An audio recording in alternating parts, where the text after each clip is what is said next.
في قلب صحراء مصر الغربية، في واحد سيوة، في مكان ممنوع البدو يقربوا منه بعد الغروب. مكان بيقولوا عليه باب النحاس. الاسم مش موجود في أي خريطة، لكن في كل خيمة هتسمع الحكاية.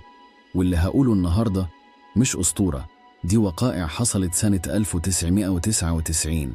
القصة بتبدأ في 14 من أكتوبر 1999. 5 أشخاص غادروا واحة سيوة فجراً. 1 دكتور أحمد العشماوي، أستاذ جيولوجيا بجامعة القاهرة. 2 سامي فؤاد، مصور وثائقي. 3 نورة عبد الحميد، باحثة آثار.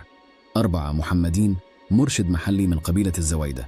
5 علي بسيوني السائق.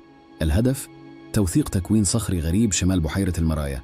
النتيجة اختفاء الفريق كله ما عدا واحد. محمدين كان سايق العربية في الصحراء وبيقول: يا دكتور أحمد، بلاش ندخل بعد العصر، الشمس لو غربت وإحنا جوه ممكن ما نعرفش نخرج. أحمد ضحك وقال: دي أساطير يا محمدين، إحنا هنا علم مش حواديت. سامي من ورا الكاميرا بيعلق: بس اللون على الصخور فعلا غريب، كأنه نحاس بيولع. نورة قالت: مش بس اللون، فيه لمعان أزرق جوه الشقوق. وبعديها بشوية وهم ماشيين وسط الألوان الغريب، الساعة 4:15 مساء، كل الساعات وقفت.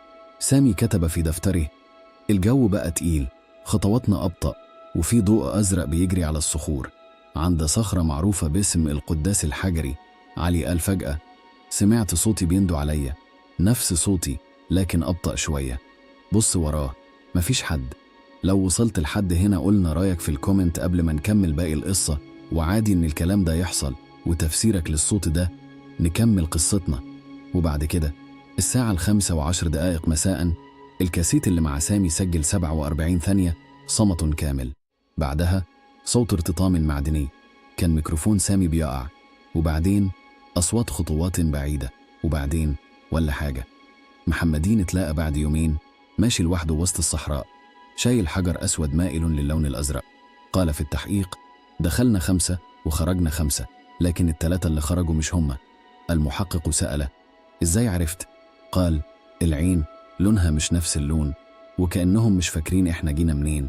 في سنة 2001 تقرير جامعة القاهرة: المنطقة غنية بمعدن اسمه كوفيليت، بيعكس الضوء الأزرق في ظروف معينة. في كمان ظاهرة صوتية اسمها الصدى المسبق، بتخلي الصوت يسبق صاحبه بجزء من الثانية، لكن مفيش أي تفسير لوقف الساعات أو لتغير الأشخاص. وفي سنة 2017 وثيقة مسربة من الأرشيف البريطاني عن رحلة سنة 1936 بقيادة ضابط اسمه إدوارد مايلز.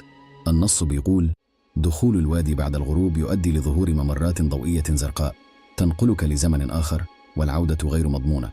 الختم الأحمر مكتوب عليه: بوابة رع، سري للغاية.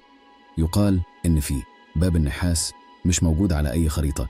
البدو بيقولوا لو شفت الضوء الأزرق عندك 3 عدات قبل ما تختفي، ولو سمعت صوتك بيناديك افتكر مش كل صوت منك جاي من الزمن ده. في ناس من البدو برضو بتقول إن المكان ده عايش فيه كائنات غير معروفة لينا، وتكاثرت الأساطير.